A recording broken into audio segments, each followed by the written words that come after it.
morning, evening, afternoon, whenever you're listening to this. Welcome to the first episode of Quantum Break. I'll catch you in a minute.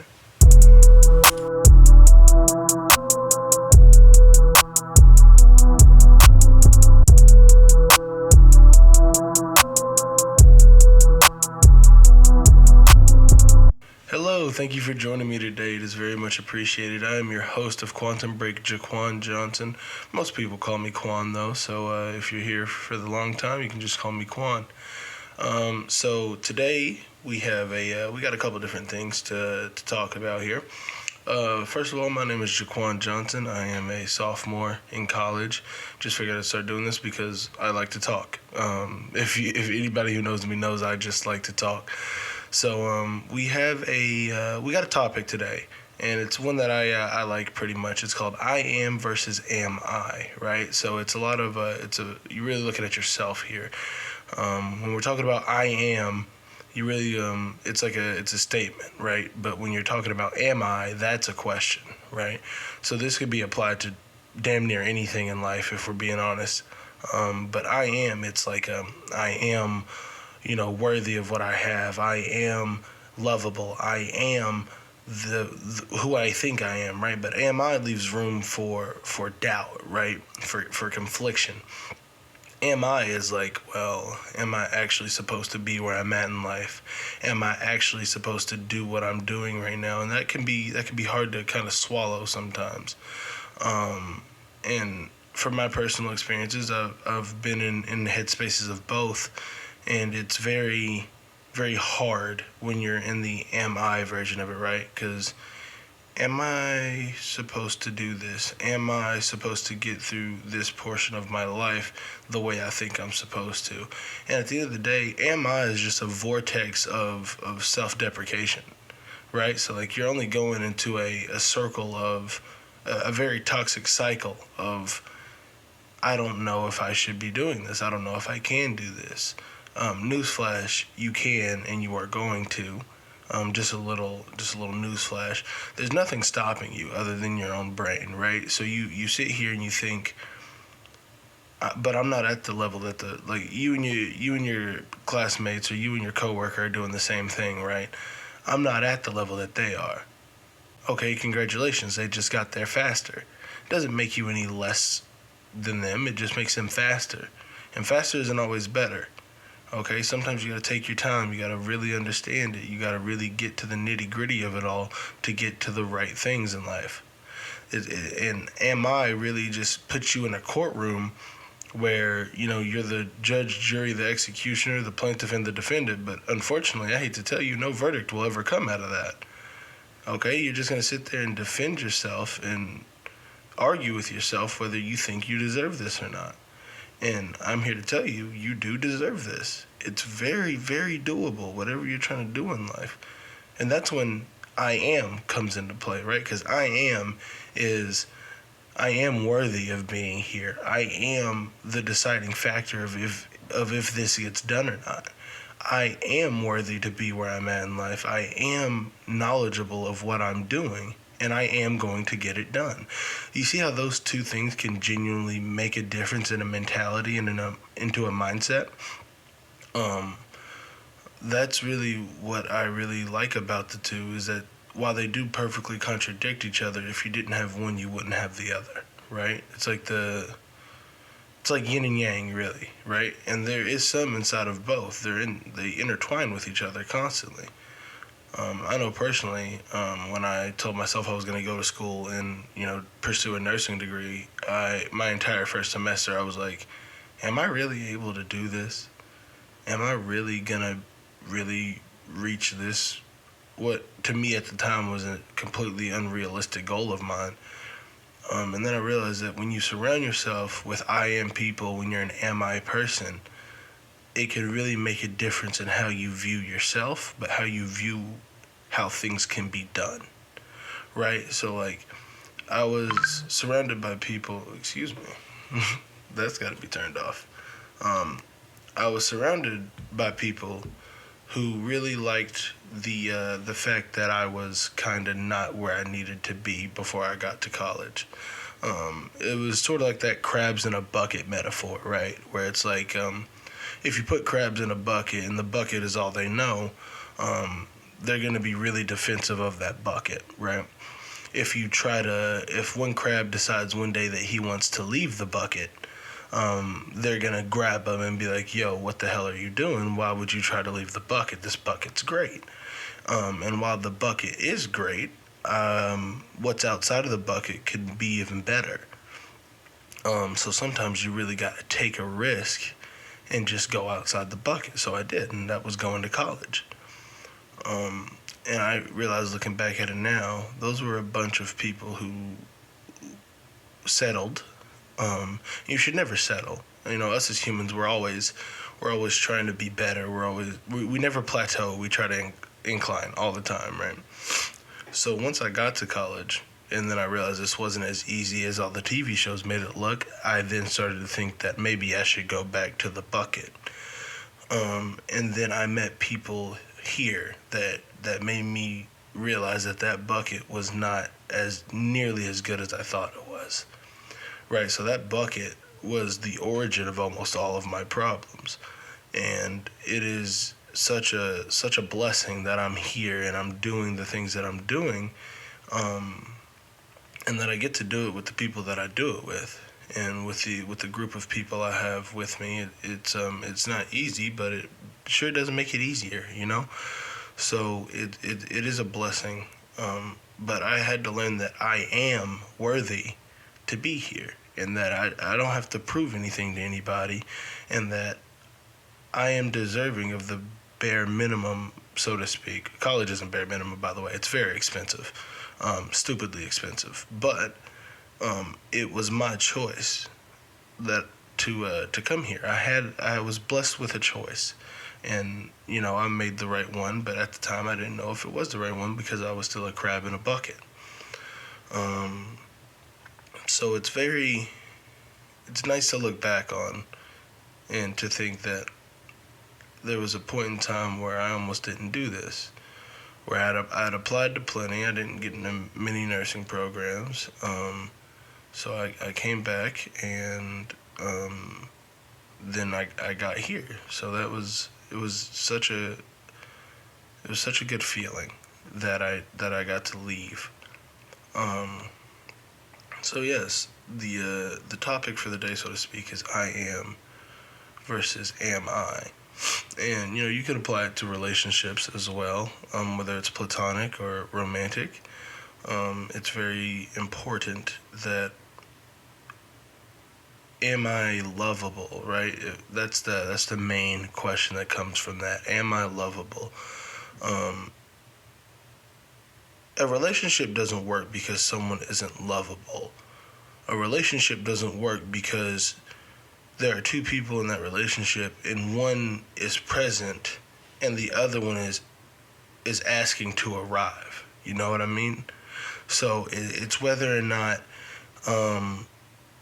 when you look in the mirror or not, you see a person, or if you see the reflection telling you that you're not good enough, right? Because, you know, you can't love someone else unless you love yourself, or unless you're at peace with yourself. You know what I mean? So I feel as if that's the situation, that can make it difficult. But then at that point, the person who is thinking, am I lovable? Am I deserving of this relationship? Am I deserving of this love?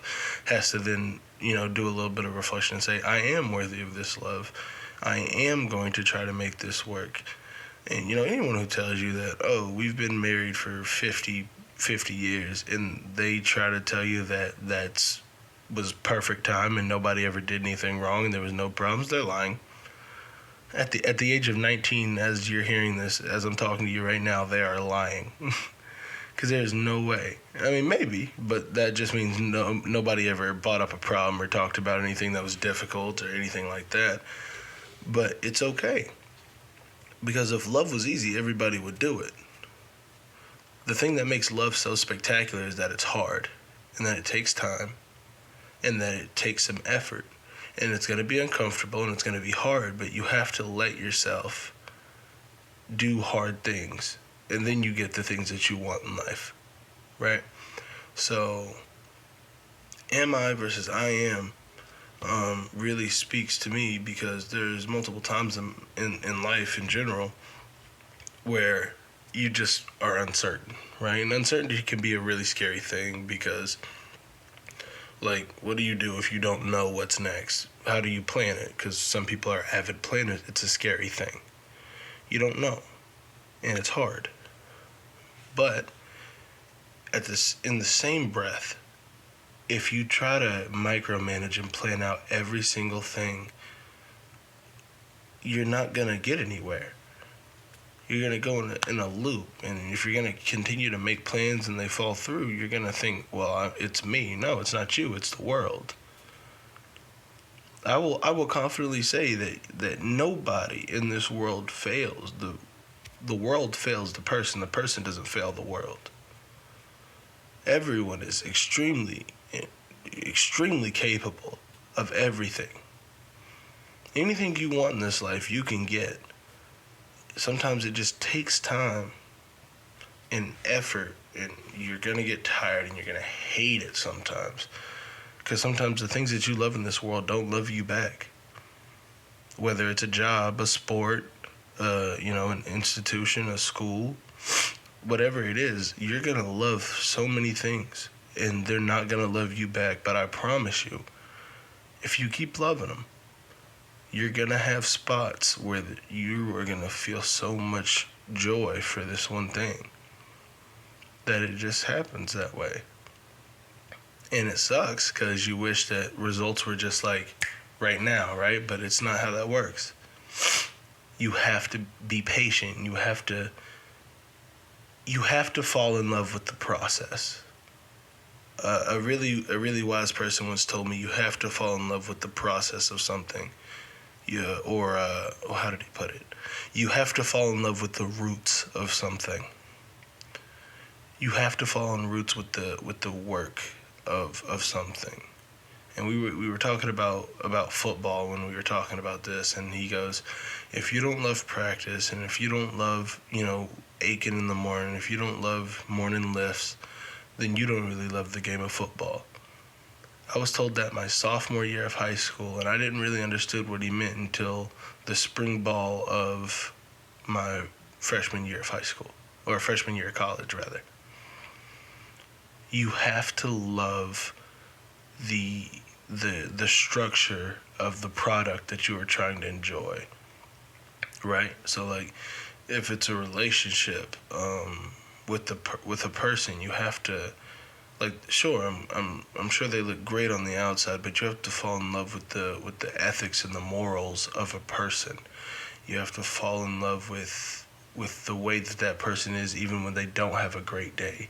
You have to fall in love with the way that they might cope with certain things. You know what I mean? So there are things that you have to fall in love with that you might not necessarily like, but that's what love is meeting halfway, right? So that's really important, that you learn to care and to fall in love with the roots of things.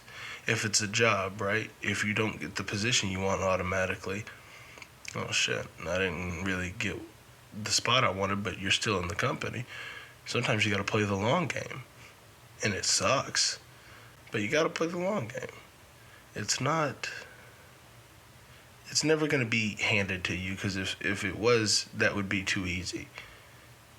You know what I mean? So sometimes you got to get a little gritty, and you got to dig deep for it. It's nothing to be ashamed of, and it's nothing that you should have to feel as if you cannot do because of that. You know what I mean? So, I am versus am I is something that I like to live by. It's very, very calm, but very strong at the same time. But there is nothing that you can't accomplish. Speaking of things to accomplish, we're gonna go into the sports section here. If you can't tell, I'm a very avid football fan, and we have divisionals coming up. Divisionals? Am I tripping? Hold on. There we go. Yeah, we got championships coming up. We have the Seattle Seahawks, go Hawks, by the way, going against the Los Angeles Rams, and then the Broncos going against the Patriots. I'm thinking we're gonna have a Seahawks Patriots Super Bowl, and of course the Seahawks are gonna win, because I need redemption for what Pete Carroll did to me. I will never forgive that man. If I see Pete Carroll in the street, there's gonna be a very strong worded conversation with that man, and he deserves it. All right, we're gonna talk about a little college news here because we all love college news. The dining hall still mediocre. It's okay though. We do what we gotta do. Showers still cold. It's pretty rough out here actually. I'm not gonna lie. I feel like I'm back in the trenches. It's terrible for morale. Honestly. I heard someone genuinely tweak out as I was in the bathroom stall, and he was so upset that he couldn't have a hot shower after he had just had a long day, and yeah, he was just not happy, and honestly, I don't blame him. It's kind of unacceptable. For the amount of money that we pay to go here, you know what I mean? So yeah, that's life. We got quotes of the day and a couple other things to go over. But if you're still listening to this, I do appreciate it. And sorry, I'm currently pulling up your quote of the day. And I really do appreciate you letting me talk. It's very nice. And the quote of the day is, can anybody guess it? I'll give you a minute to try to guess it. You ready? Okay, I'll give you one more second. I'm sorry.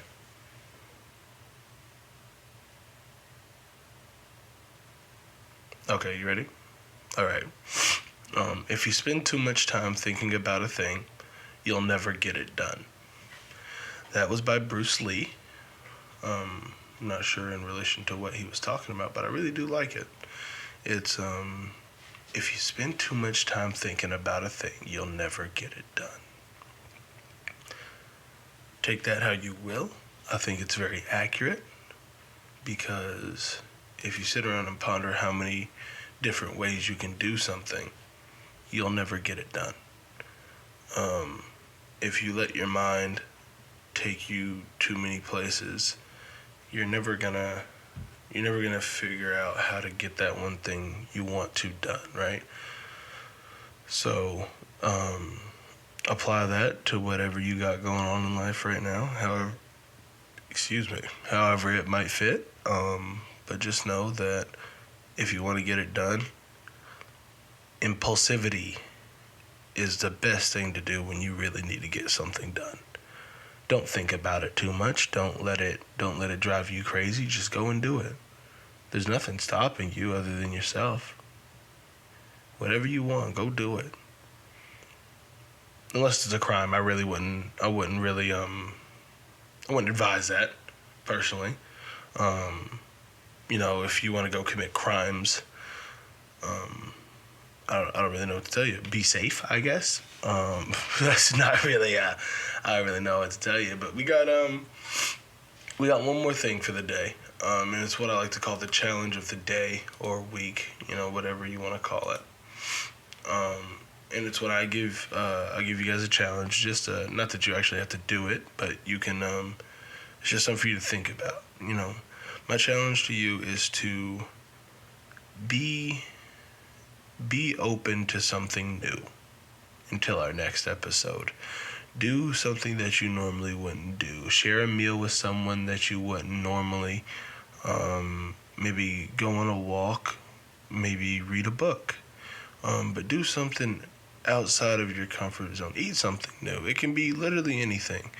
But expose yourself to something new. And just see how you feel about it. And, maybe out of this you find a new hobby.